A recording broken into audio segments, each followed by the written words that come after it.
lobos, ranchos, que significa el río Salado, ¿no? Que le dieron origen a sus pueblos homónimos, es decir, nacen de una fortaleza militar en defensa contra el indio. Dicho acontecimiento tiene como precedente la decisión del virrey Pedro Ceballos de modificar la línea de Fortines para avanzar en el territorio bonaerense hacia el sur y establecer una nueva y consolidada frontera para la colonia española. Su sucesor, Juan José de Vértiz y Salcedo, retoma ese plan y reúne a los capitanes de frontera con intención de trasladar el fuerte del Sanjón, que se hallaba ubicado próximo a la actual localidad de Coronel Bransen. El lugar elegido era el paraje Los Camarones, próximo al actual partido de Pila. Propuesta a la que el capitán escribano rechazó argumentando las razones y proponiendo por otra parte el paraje llamado Las Barrancas, ubicado al norte y no al sur como él sugería. Ante esta discusión, el virrey ordena enviar una inspección ocular por los territorios, encabezada por una comisión integrada por el teniente coronel y comandante del Cuerpo de Artillería, Francisco Bermesé y Ducós, el subdirector general de milicias y segundo mayor, don Juan José Sá, y los capitanes Nicolás de la Quintana y Pedro Nicolás de Frugal. Estos soldados aconsejaron dejar la línea de Fortines, pero con pequeñas modificaciones, como por ejemplo trasladar el Fortín del Sanjón a la zona de Vitel, entre otras propuestas. Vale decir que no se cuestionó el traslado, sino el futuro lugar para su emplazamiento. Según escribano, el paraje Los Camarones tenía considerables riesgos, entre ellos el peligro de quedarse a espaldas del río en caso de ataque de los malones y dificultoso para atravesarlo en épocas de creciente. En oposición a esta postura, vio como muy apropiado el lugar elegido junto a la laguna de Chascomús, con el Salado al sur, un lugar protegido con agua y leña suficiente, tal como lo reflejaban los documentos de la época, dejando de este modo establecido el traslado y la fundación del nuevo fuerte. Eso sí, las discusiones no fueron pocas y surgieron fervientes debates con respecto a la nueva ubicación. El fuerte de San Juan Bautista de Chascomús fue fundado en 1779, el 30 de mayo, por el capitán de Blandengue, Pedro Nicolás Estrugal. Esta afirmación, 2 siglos después, también fue tema de debate.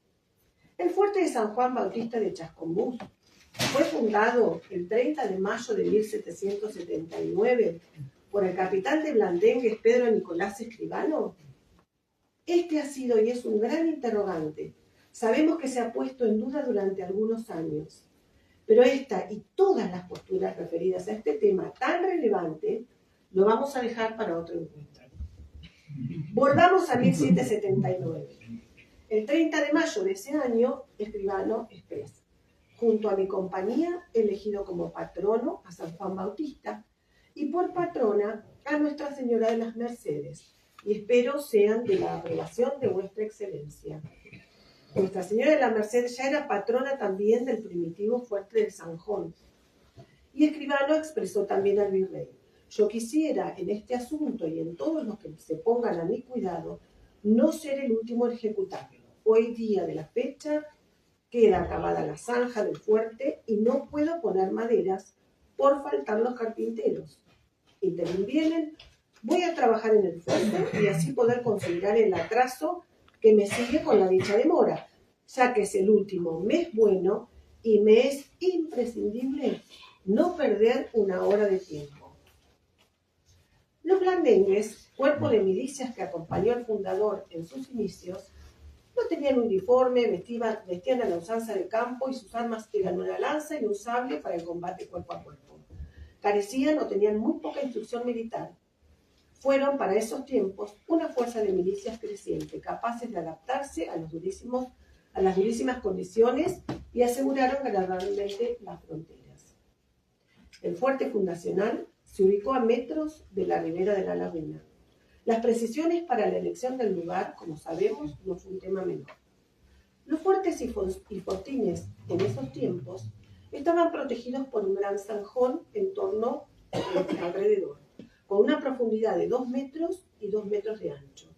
La empalizada era de postes de ñandúay, además de contar con corrales de palo a pique para los animales. En el medio se levantaba un mangrullo de unos 10 metros aproximadamente, donde se ubicaba el centinela. Dentro del recinto se encontraban también las viviendas y un pozo para la extracción del agua. A través de un informe del año 1781, se notifica al virrey que la población de Chascomús tiene concluida la iglesia de adobe crudo, techada con paja, paredes revocadas y blanqueadas por dentro y por fuera. Por entonces la población no alcanzaba 400 almas entre vecinos y soldados. En Chascomús, al igual que en otras ciudades originarias de Fortines, la plaza nació como parte del fuerte de San Juan Bautista. Años después, la estructura de fortaleza militar pasa a su emplazamiento civil, tal como se registra en el plano más antiguo trazado por Sauvidet en 1825. Comienza a delinearse la estructura de ciudad que hoy conocemos. Numerosas familias y comercios se instalan paulatinamente en el ejido urbano y en los campos aledaños. Las estancias ya dejan de ser simples asentamientos para la economía de subsistencia para transformarse en unidades de explotación agropecuaria. Se convierten en hitos para el potencial desarrollo productivo de la región. Los periodos inmigratorios que tuvo nuestro país influyeron notablemente en Chascomús desde momentos tempranos, aportando su bagaje cultural, sus habilidades y oficios, formas de aprovechamiento de los recursos de la tierra.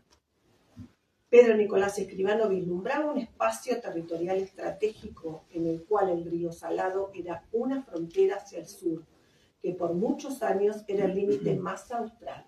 Los confines. Hoy la posición que ocupa Chascomús en torno al territorio es muy diferente. Esta tierra pionera y pujante, no obstante, el desarrollo también sufrió transformaciones y crisis, quizá impensadas hace décadas atrás, modificándose los límites de partido con una consecuente reducción. La estructura urbanística, conservando la traza propia de las ciudades borbónicas en torno a la plaza fundacional, el casco histórico, la zona rural, sus parajes y estancias, reflejan distintas épocas y estilos de vida. Ya hacia la segunda mitad del siglo XIX, estos espacios fundacionales se rodeaban de edificios públicos y privados, de gran relevancia, pero no en todos los pueblos perduran. No en todos los pueblos pasados los 247 años, aún se puede leer y desentramar la historia a través de sus calles, su traza y sus caminos. Chascomús conserva este paisaje y esta riqueza patrimonial singular que lo hace diferente a otros pueblos que nacieron del mismo modo. Todavía estamos a tiempo de preservar estos testimonios materiales, que son un tesoro, recursos únicos y no renovables. Estamos a tiempo de entender que aceptar el crecimiento natural de un pueblo no significa arrancar las páginas relevantes de su historia. En nombre de la Junta de Estudios Históricos decimos feliz cumpleaños, Chascomús.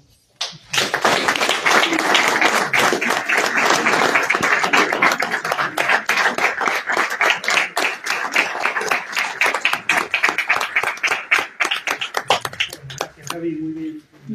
Como decía Gaby recién, la enorme riqueza patrimonial que tiene Chascomús y que se ha podido mantener en gran medida porque de generación a generación se ha podido transmitir la necesidad de valorarlo, de conocerlo y respetar. Pero eso muchas veces tampoco hay algunos acontecimientos que a veces nos ponen en duda si esa transmisión se sigue dando, por lo menos en estos tiempos que hoy nos tocan a nosotros.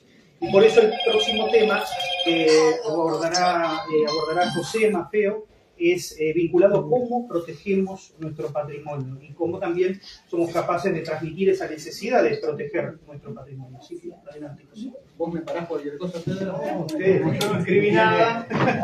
No tengo el timing de Gaby, así que...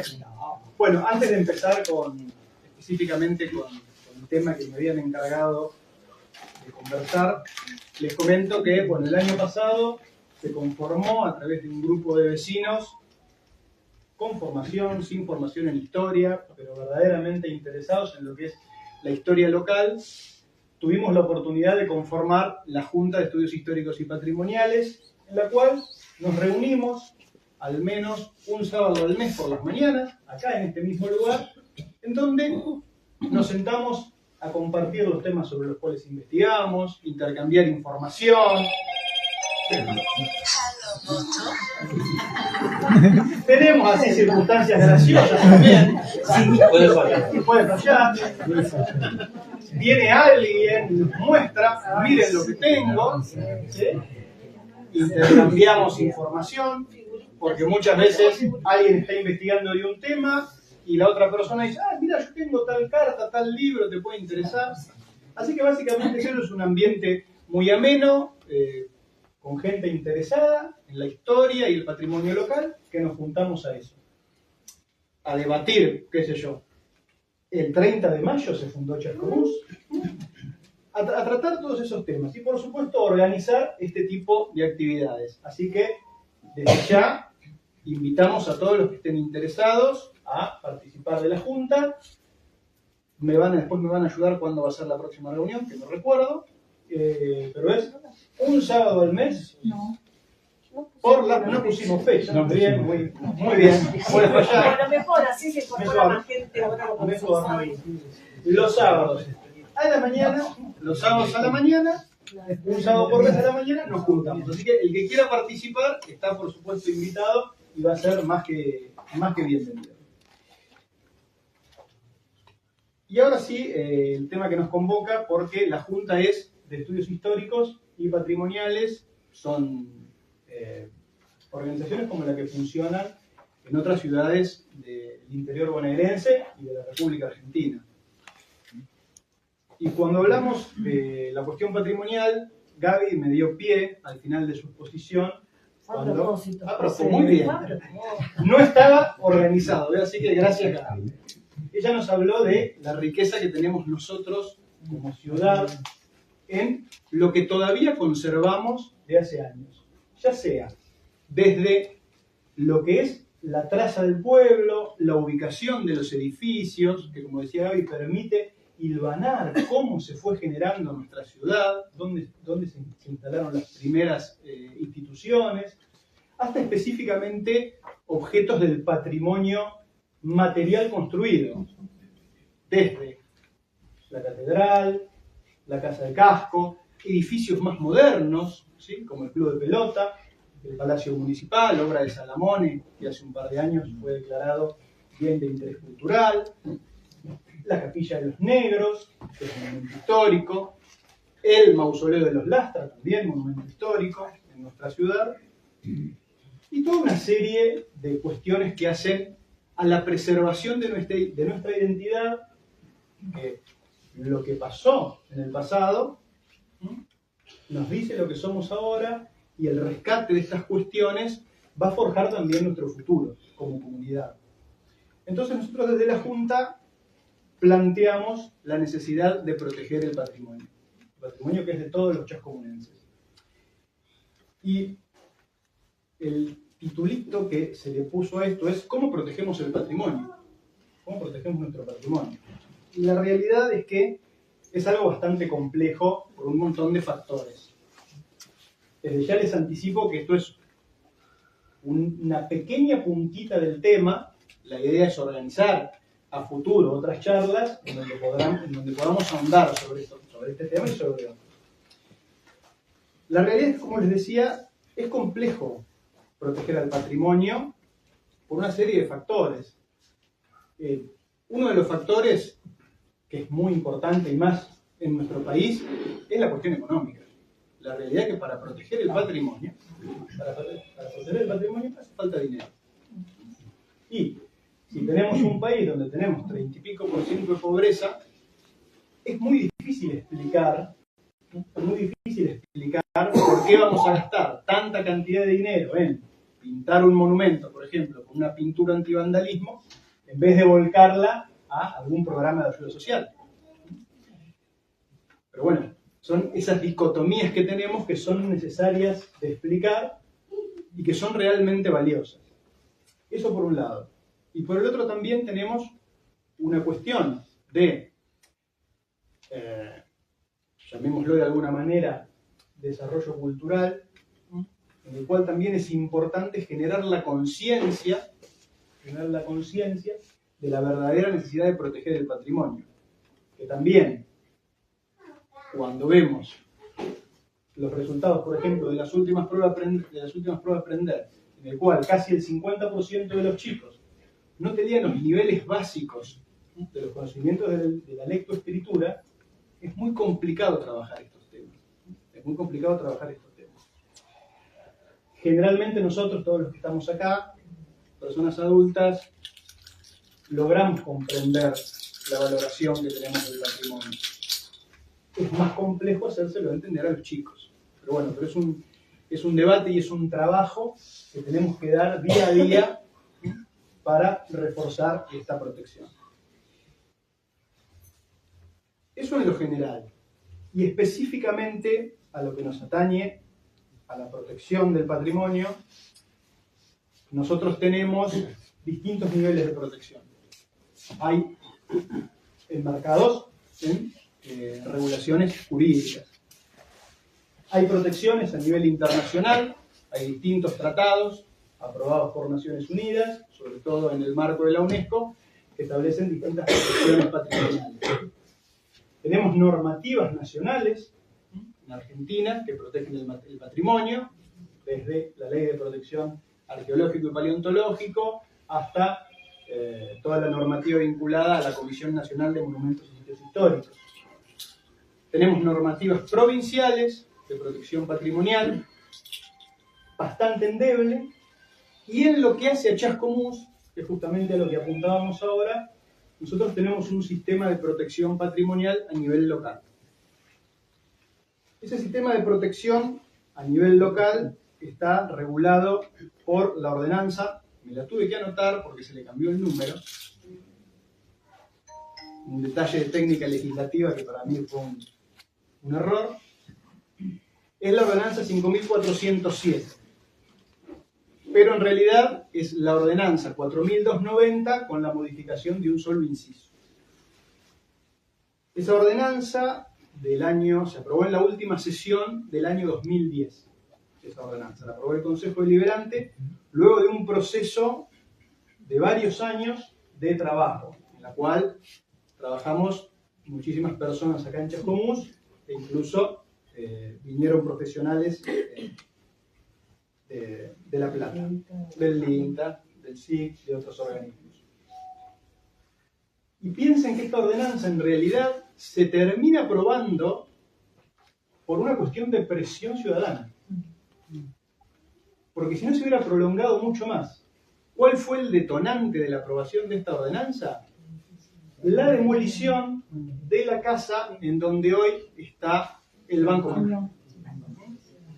¿Se acuerdan que ahí se armó un gran debate, gigantesco debate, y como efectivamente en ese momento no había ningún marco normativo que protegiera este tipo de patrimonio, la gente del Banco Macro presentó los planos a demoler, listo, ya está, y autorizado porque no había nada que lo impidiera.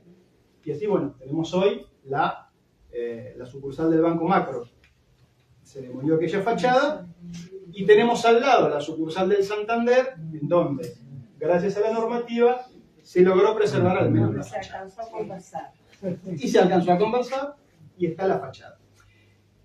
La realidad es que esta ordenanza, a 15 años, 16 años de vigencia, lo cierto es que merecería alguna reforma, hay que hacer alguna revisión, porque incluso cuando uno se pone a leer esta ordenanza, está prácticamente el 95% está enfocada a lo que es la protección de los inmuebles.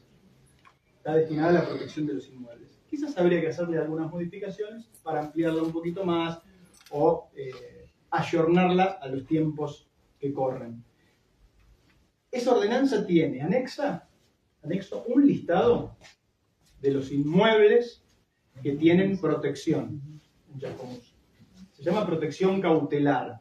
protección cautelar. Son casi 800 inmuebles en la ciudad de Chascomús. Son casi 800 inmuebles. Sin embargo, a este listado le faltan ciertos sectores de Chascomús que no fueron relevados. ¿Qué quiere decir? Que hay sectores de Chascomús que no fueron relevados y esos inmuebles que no están en ese listado hoy no tienen protección. Por lo tanto, una de las tareas que debería llevarse a cabo es relevar, ampliarlo al resto de los inmuebles. Continuar con eso. Continuar con ese trabajo que se empezó y la verdad que lo hicimos un montón de personas a pulmón. Pateando la calle, sacando fotos, relevando, buscando información. Y en base a eso, en base a ese listado, los inmuebles de Chascomús hoy gozan con 3 niveles de protección. Gozan con 3 niveles de protección. Un nivel de protección específica, que es cuando en un inmueble solamente vale la pena preservar, no sé, alguna voluta, una ventana, una puerta, una protección específica. Hay otro tipo de protección que se llama tipológica, en la cual lo que se busca preservar es la tipología externa del inmueble, básicamente la fachada, para que un determinado sector tenga las mismas características tipológicas de los inmuebles. Ese punto a nivel internacional es cuestionado, se habla del...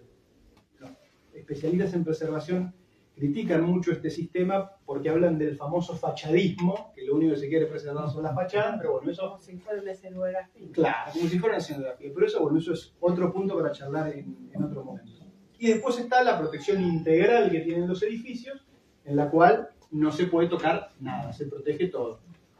Son contados con los dedos de las manos, por ejemplo, Casa de Casco. ¿Sí? Ese es el marco regulatorio que tiene Chascomús. Hay un organismo que creó esa ordenanza, nombre largo, Consejo Asesor Permanente para la Protección del Patrimonio del Partido de Chascomús. Organismo integrado por funcionarios del Estado municipal y organizaciones de la sociedad civil, entre las cuales nosotros, como Junta de Estudios Históricos y Patrimoniales, vamos a enviar delegados para participar de ese organismo. Ese organismo es el que se encarga de relevar y determinar los niveles de protección que hay que otorgarle a cada inmueble. Ese es el marco general que nosotros tenemos de la protección patrimonial en Chascomús. Después hay toda una serie de ordenanzas complementarias que se fueron dando a lo largo del tiempo. Por ejemplo, les doy algún otro ejemplo, la protección de los inmuebles sin ochava, por ejemplo.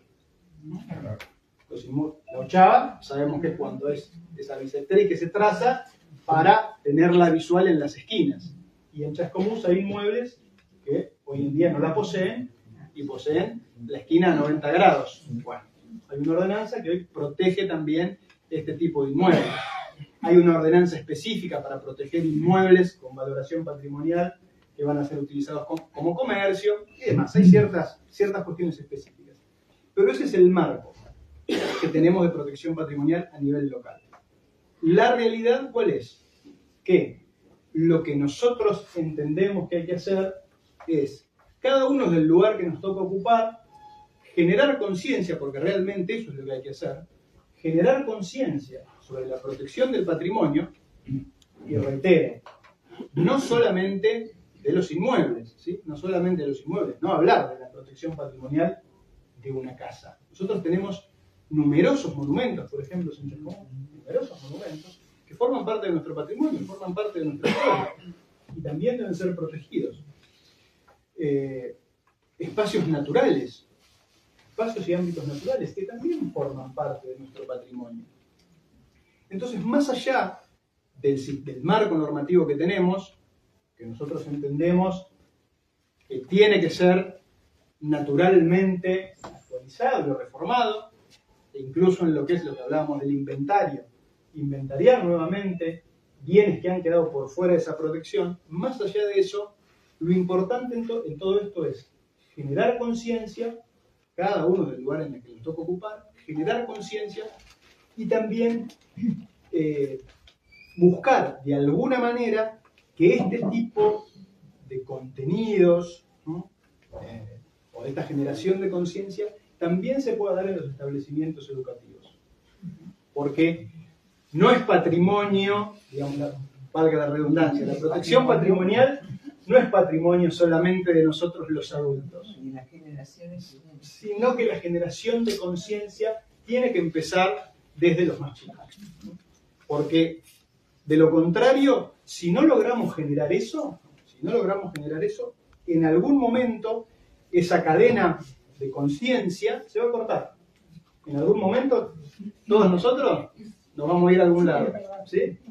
Y el tema ¿cuál es? Si no hay nadie que tome nuestra posta en la protección del patrimonio, el día de mañana no vamos a tener nada más que proteger. Así que bueno, fuera una pequeña reflexión sobre el marco actual y sí, reitero, invitarlos a formar parte de la Junta y sobre el tema específicamente de patrimonio vamos a estar organizando otras charlas para seguir hablando sobre el patrimonio.